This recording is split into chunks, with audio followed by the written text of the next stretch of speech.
So hello बच्चों, सबको जय हिंद। जैसा कि आप जानते हैं मैं लेक्चर नंबर 1 लेकर आया आपके लिए। लेक्चर नंबर 2 भी लिया गया, लेक्चर नंबर 3 भी आ गया और हमारा ये आखिरी लेक्चर होगा इस चैप्टर का, लेक्चर नंबर 4। अगर आपने लेक्चर नंबर 1 नहीं देखा हो, 2 नहीं देखा हो, 3 नहीं देखा हो तो प्लीज़ पहले जाके उस वीडियो को देख लीजिए, क्योंकि मैंने बहुत अच्छे से डिस्क्राइब किया इस चैप्टर को। हर साइंटिस्ट की अपनी अपनी क्राइटेरिया था एटम को डिस्क्राइब करने का, उसके बारे में मैंने बताया था। अब मैं लेक्चर नंबर 4 लेके आया हूँ जिसमें मैं नील बोर के बारे में बताऊंगा। सुनिए, नील बोर कौन थे? नील बोर भी एक साइंटिस्ट थे, इन लोगों के मित्र थे। नील बोर ने क्या किया था, जितने भी इलेक्ट्रॉन थे एटम्स के अंदर पाए गए थे। एटम्स के अंदर जब पाए गए तो उन्होंने वो देखा, उन्होंने देखिए कहानी कहाँ से स्टार्ट होती है। कहानी ये होती है कि नील बोर जब जाते हैं परमाणु के पास, एटम के पास, परमाणु के पास जाते हैं तो वो कहते हैं कि भाई साहब, रदरफोर्ड के सब बोलते हैं भाई साहब एक बात बताओ, आपके अंदर क्या खुजली थी, है ना, मैं ऐसे बोल रहा हूँ, ठीक है ना, ऐसी कुछ बात हुई, क्या खुजली थी। इन तीनों मित्रों को बुलाने के लिए सीधा मेरे को ही बुला लिया होता, हम तो ज़्यादा इंटेलिजेंट है, क्योंकि सारी बातें इन्होंने बोली थी। बेशक सबने भी डिस्क्राइब किया था थोड़ा थोड़ा थोड़ा थोड़ा, लेकिन सारी बातें, मैक्सिमम बातें उन्होंने ये बोली थी। उन्होंने बोले एक बात बताओ, तुम सारे के सारे पागल हो क्या, हैं? तुमने चैडविक को बुलाया, है ना, तुमने गोल्डस्टीन को बुला लिया, है ना, तुमने क्या किया, रदरफोर्ड ने तो डिस्कवरी कर दी थी किसकी, न्यूक्लियस की, तभी बुला के ले आना चाहिए था नील बोर का। नील बोर भाई साहब बहुत ही इंटेलिजेंट साइंटिस्ट। नील बोर ने बोला देखो हम आपकी हर गलतियों को भी बताएंगे, लेकिन सबसे पहले हम आपको ये बता देते हैं कि एटम को डिस्क्राइब करने के बाद किस तरीके से इलेक्ट्रॉन ऑर्बिट में घूम रहे होंगे। अब देखिए, सबसे पहला पॉइंट है रिवॉल्विंग इलेक्ट्रॉन सर्टेन ऑर्बिट, है ना, कि हर इलेक्ट्रॉन अलग अलग एक सर्टेन ऑर्बिट में घूमेगा। क्यों? उन्होंने बोला कैसे भैया बताओ जरा, ठीक है। तो देखिए उन्होंने क्या बोला कि हर इलेक्ट्रॉन अलग अलग ऑर्बिट में घूम रहा है। भाई दोस्तों ने पूछा भाई बताओ जरा कैसे पता आपको हर इलेक्ट्रॉन। उन्होंने बोला देखो जब तुम एटम्स के ऊपर की सफाई कर रहे हो, मतलब एटम के सरफेस की, एटम के अंदर न्यूक्लियस था और न्यूक्लियस में जैसे जैसे दूर जाते हैं, न्यूक्लियस से दूर जाते हैं तो सरफेस आ जाता है, तो सरफेस के पास लास्ट वाले ऑर्बिट में कुछ इलेक्ट्रॉन दिखाया जाता है। वो इलेक्ट्रॉन की संख्या बहुत ज़्यादा थी, बहुत ज़्यादा थी, तो वो और नीचे जाते हैं। न्यूक्लियस के जैसे जैसे करीब जाते हैं इलेक्ट्रॉन कम होते जाते, कम होते जाते, कम होते जाते। अब क्या बोलते हैं कि मान लो कि सबसे एंड वाला इलेक्ट्रॉन है ना, एंड वाला एक ऑर्बिट है और उसमें सबसे ज़्यादा है, थोड़ा और नीचे जाओ वो भी है, लास्ट सेकंड है उसमें भी कम है, और जाते तो उसमें जैसे जैसे हम पास जाएंगे न्यूक्लियस के पास, वहाँ पे इलेक्ट्रॉन हमें कम मिलेंगे, इलेक्ट्रॉन हमें कम मिलेंगे। उन्होंने बोला चलो ठीक है आगे देखते हैं। उन्होंने बोला कि electron ground level loss energy due to the acceleration, due to acceleration. But देखिए एक्सेलरेशन को हिंदी में त्वरण बोलते हैं, हिंदी मीडियम के छात्रों के लिए भी बहुत ज़्यादा फायदेमंद है, वो वीडियो को जरूर देखें और दोस्तों को शेयर कर दीजिएगा। आगे देखिए क्या बोलते हैं कि उन्होंने बोला चलो एक बात बताओ, इसका रीज़न तो बताओ कि मान लो जो सबसे बाहरी शेल होगी, बाहर वाली शेल होगी, उसमें इलेक्ट्रॉन ज़्यादा क्यों है। तो उन्हें नील बोर आते कि देख भाई बात ऐसी है कि इलेक्ट्रॉन जो हैं उनको भी एनर्जी की आवश्यकता होती है, क्योंकि वो घूमते हैं, वो इलेक्ट्रॉन घूमते हैं। क्योंकि जे थॉमसन ने ये बोला था ना पकड़ के लाके, देख भाई इलेक्ट्रॉन घूम रहा था, बाहर जाके घूम रहा था। जब इलेक्ट्रॉन बाहर घूम रहा था उन्होंने बोला देख भाई घूम इसीलिए रहा था क्योंकि उसके अंदर एनर्जी ज़्यादा थी, और सबसे बाहर वाले जो इलेक्ट्रॉन पाएगा उसमें एनर्जी कम थी, इसीलिए वो आपको आसानी से मिल गया। जो एनर्जी कम होगी वो धीरे धीरे रन कर रहा होगा एटम्स के अंदर, धीरे धीरे रन कर रहा होगा एटम्स के अंदर। अब क्या बोला उन्होंने बोला कि energy ground level loss of energy due to the acceleration. जैसे जैसे जैसे जैसे एनर्जी एक ही, देखो एनर्जी लेवल का मतलब है ऑर्बिट है, हर ऑर्बिट के पास एक अलग सी एनर्जी है, और इलेक्ट्रॉन को अगर एनर्जी चाहिए तो उस ऑर्बिट के अंदर घूमना पड़ेगा, एनर्जी घूम रहे ऑर्बिट के अंदर घूम के। मान लो ये बड़ा सा अगर ऑर्बिट बन जाए, और इलेक्ट्रॉन ऐसे ऐसे ऐसे ऐसे घूम रहे, तो घूम इसीलिए रहा है, वो ढूंढ रहा है कहाँ है एनर्जी, ऐसे घूमते घूमते मान लो उस ऑर्बिट के अंदर एनर्जी नहीं मिलती है, तब वो क्या करेंगे, धीरे धीरे जंप कर जाएंगे पहली शेल में। अब पहली शेल में क्यों?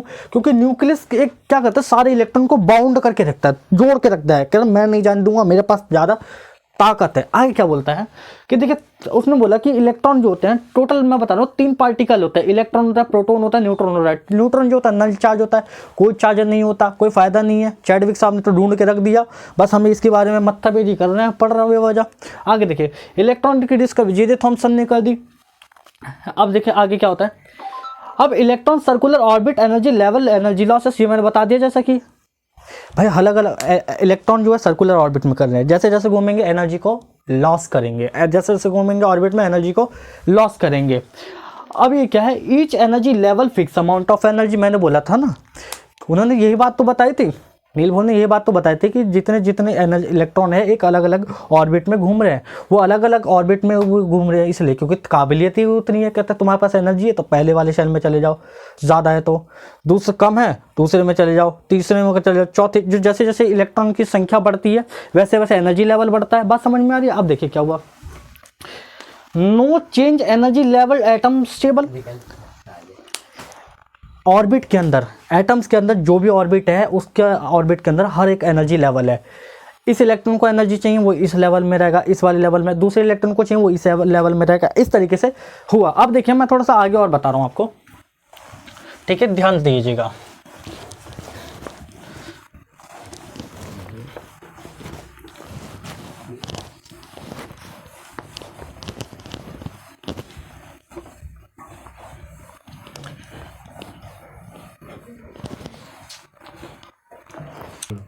अब देखिए मैं आपको बताना चाहता हूँ एक्चुअल में किस प्रकार से इन्होंने एटम्स को डिस्क्राइब किया। इन्होंने कहा देखो भाई, ये अगर आपका एटम है गोल है और उसके अंदर न्यूक्लियस है, ये वाला न्यूक्लियस है, न्यूक्लियस के पास क्या प्रोटॉन है और न्यूट्रॉन है।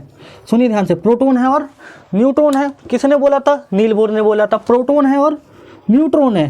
कहते हैं प्रोटॉन है वो पॉजिटिव चार्ज, लेकिन न्यूट्रॉन है नो चार्ज, प्लस भी है माइनस भी है, दोनों चार्ज प्लस और माइनस में मिलते हैं तो कैंसिल आउट हो जाते हैं। आगे देखिए, तो उन्होंने बोला ठीक है, इसमें कब बाहर ना शेल है कुछ ऐसे ऐसे, तो उन्होंने 4 शेल को डिस्क्राइब किया, 4 शेल को डिस्क्राइब किया। कितने शेल को? 4 शेल को। कितने शेल को? 4 शेल को डिस्क्राइब किया उन्होंने। मतलब पहले वाली जो शेल है इसके अंदर एनर्जी लेवल बहुत ज़्यादा है, बहुत ज़्यादा है पहले वाली। उसने बोला पहले वन में ना 2 ही इलेक्ट्रॉन आ सकते हैं और दूसरे में L, तीसरे में M और चौथे N। 2 8 8 18। इस वजह से इस तरीके से इन्होंने इलेक्ट्रॉन को डिस्क्राइब किया। इन्होंने बोला कि देख भाई, देखिए एक्चुअल में ना जो एनसीईआरटी बुक में होगा वो इसमें ये लिखा होगा। देखिए एनसीईआरटी बुक में ये लिखा होगा 2 8 18 32, क्योंकि इन्होंने जो फॉर्मूला दिया था, इनका जो नील बोर का जो फॉर्मूला था वो क्या था? 2n²। 2n²। n क्या बताता है? Energy shell, sorry shell number. क्या बताता है? Shell number. क्या बताता है? Shell number. मतलब n को हम हिंदी में बोलते हैं श्रेणी संख्या। क्या बोलते हैं? श्रेणी संख्या। क्या बोलते हैं? श्रेणी संख्या। आगे देखो क्या हुआ कि मान लो पहला शेल है, पहला शेल यानी 1, n की वैल्यू हो गई 1। अब मान के चलो 1 का स्क्वायर करूंगा तो 1 होगा, 1 के मल्टीप्लाई 2 से करूंगा 2, तो उसमें मतलब पहले शेल में 2 इलेक्ट्रॉन। आगे देखें, जो दूसरा शेल है 2, इस 2 का स्क्वायर करूंगा 4, 4 के मल्टीप्लाई 2 करूंगा तो 8। देख लो जरा, देख लो अच्छे से देख लो इसे, एल की वैल्यू क्या हो गई? 8। आगे देखिए 2 है, 3 हो गया, 3 का स्क्वायर करूंगा तो 9, 9 के मल्टीप्लाई 2 करूंगा तो 18 इलेक्ट्रॉन हो गए। जब ये थर्ड शेल थी, ये वाली कौन सी थर्ड शेल थी? थर्ड शेल थी। अब फोर्थ शेल में आते हैं, फोर्थ शेल बोलते हैं 4 का स्क्वायर हो जाएगा 16, 16 का 32, 32 इलेक्ट्रॉन हो गए। कौन से शेल में हो गए 32 इलेक्ट्रॉन? चौथे शेल में हो गए। अब देखिए इन्होंने बोला कि देखो भाई, इतना तो समझ लिए ना। अब देखो क्या होता है, नोट कर लीजिएगा साथ साथ, ठीक है। अब क्या बोलते हैं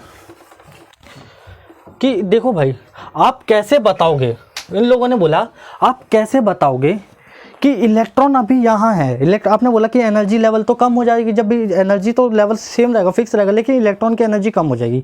तो हम कब कहेंगे कि इलेक्ट्रॉन उसी ऑर्बिट में है? मैं बता रहा हूँ, देखो number of electron equal to number of proton होते हैं, नंबर ऑफ प्रोटॉन होते हैं, ठीक है ना।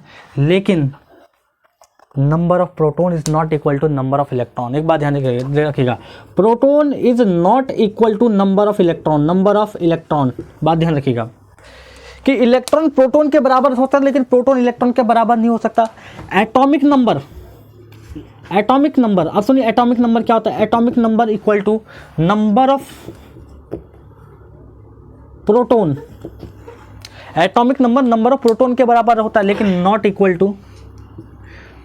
To number of electron. देखिए इसका मतलब एटॉमिक, देखो सबसे पहले एटॉमिक नंबर क्या, एलिमेंट की संख्या होती है, एलिमेंट की संख्या होती है।